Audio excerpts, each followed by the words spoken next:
إن الحمد لله نحمده ونستعينه من يهده الله فلا مضل له ومن يضلله فلا هادي له وأشهد أن لا إله إلا الله وحده لا شريك له وأشهد أن محمدا عبده ورسوله أما بعد وعليكم السلام ورحمة الله وبركاته நாம் வாழுகின்ற இலங்கை என்ற ஜனநாயக நாட்டிலே அண்மித்து வருகின்ற எமது ஹஜ்ஜி பெருநாள் தினங்களில் உலஹியா என்ற மிருகங்களை அறுத்து மக்களுக்கு உணவாக பகிர்ந்து கொடுக்கின்ற அந்த நற்காரியத்தை இலங்கையில் உள்ள பெரும்பான்மை சமூகத்தைச் சேர்ந்த ஒரு சில அமைப்புகள் அது செய்யக்கூடாது என்ற கருத்தை வெளிப்படுத்தி இருக்கின்றார்கள்.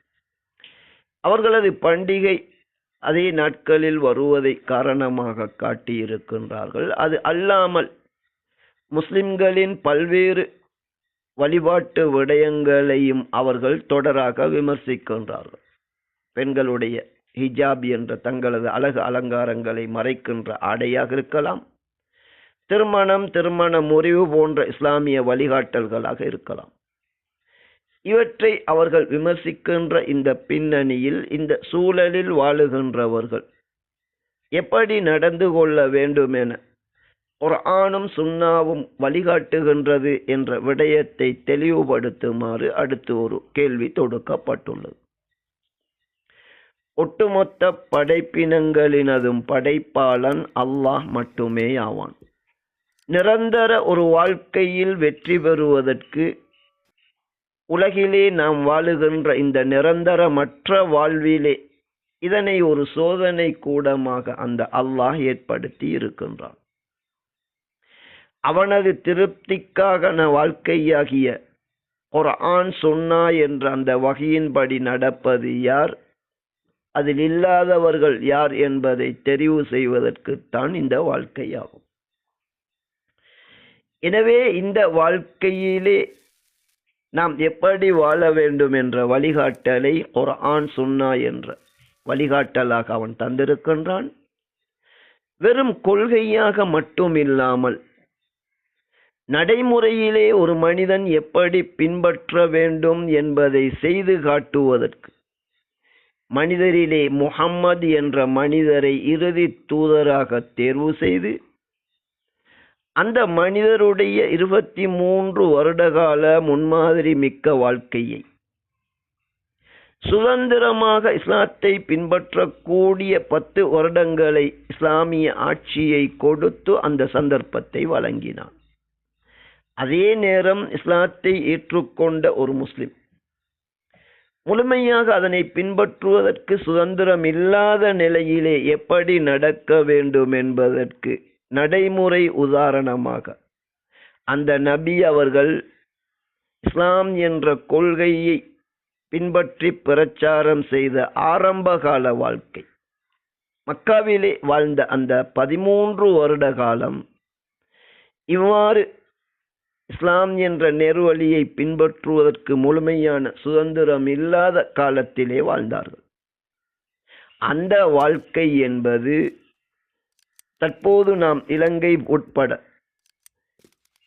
இஸ்லாத்தை ஏற்றிருந்தாலும் அதனை முழுமையாக பின்பற்றுவதற்கு சுதந்திரம் இல்லாத இடத்தில் எப்படி நடக்க வேண்டும் என்ற மிகச் சிறந்த முன்னுதாரணம் நபி அவர்கள் மக்காவிலே நபி தோழர்களோடு எப்படி வாழ்ந்தார்களோ அப்படி நாம் வாழ வேண்டும். அதன் சுருக்கம் என்ன? நபி அவர்கள் அல்லாஹ்வின் வழிகாட்டலை பின்பற்றுவதற்காக மக்களை அழைத்தார்கள். தங்களது தலைமைத்துவத்திலே அவர்களது உலக மார்க்க விடயங்களை வழிநடாத்தினார்கள். ஏனையவர்கள் எமது தீனை பின்பற்றுவதற்கு அனுமதிக்கின்றார்களா இல்லையா என்பதற்கு முதலிலே அல்லாஹ் காட்டிய தீனிலே முஸ்லிம்களாக அதனை ஏற்று நாம் மாறிவிட வேண்டும். அல்லாஹ்வின் கயிறு என்ற அவனது வேதத்தை பின்பற்றுவதற்கு கொள்கையிலே ஒன்றிணைந்து எம்மை வழிநடாத்துகின்ற ஒரு இமாமின் கீழ் ஒன்றிணைவதன் மூலம் ஒரு முஸ்லிமாக நாம் மாறிவிட வேண்டும்.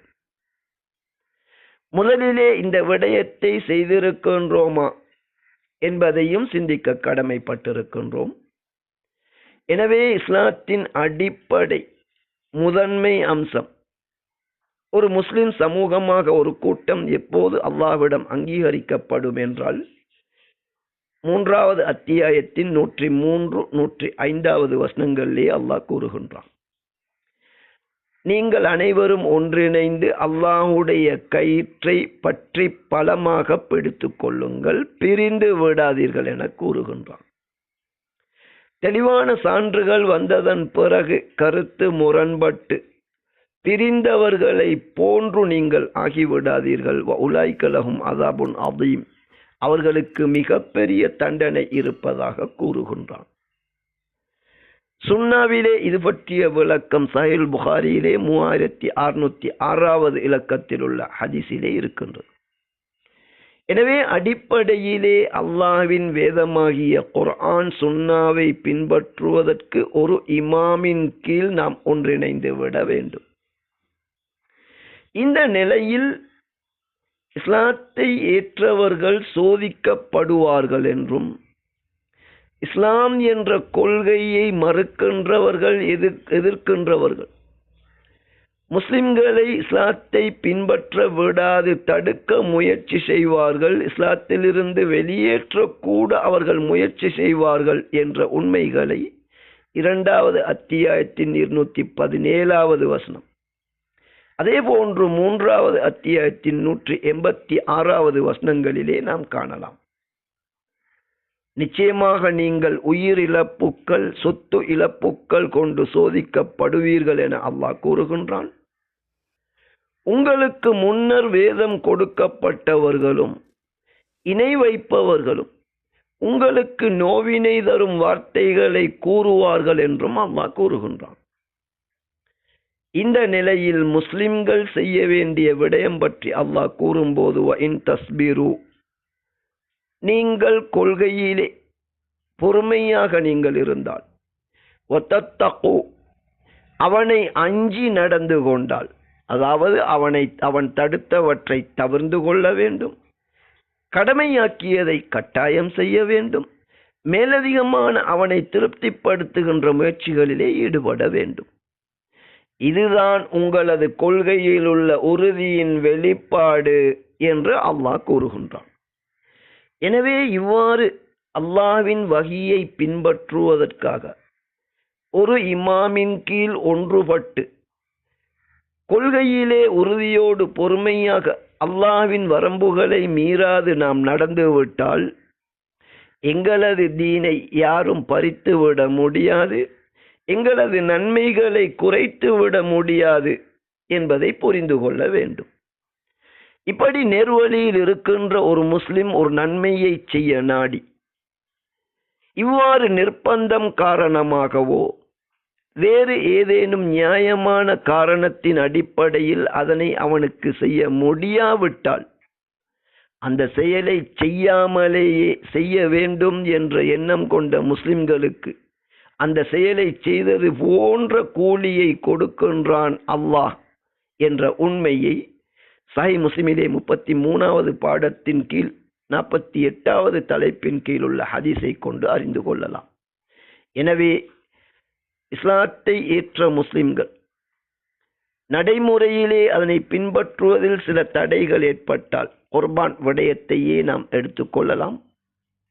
அல்ஹம்துலில்லாஹ், ஒரு சில மனிதர்கள் எமது நற்காரியத்தை தடுக்க முற்பட்டாலும் தற்போதைய அரசாங்கம் எதிர்வரும் பெருநாள் தினங்களிலே அறுத்து பலியிடுவதற்கான அந்த அனுமதியை வழங்கியிருப்பதால் நிச்சயமாக அவர்களுக்கு நாம் நன்றி சொல்ல வேண்டும்.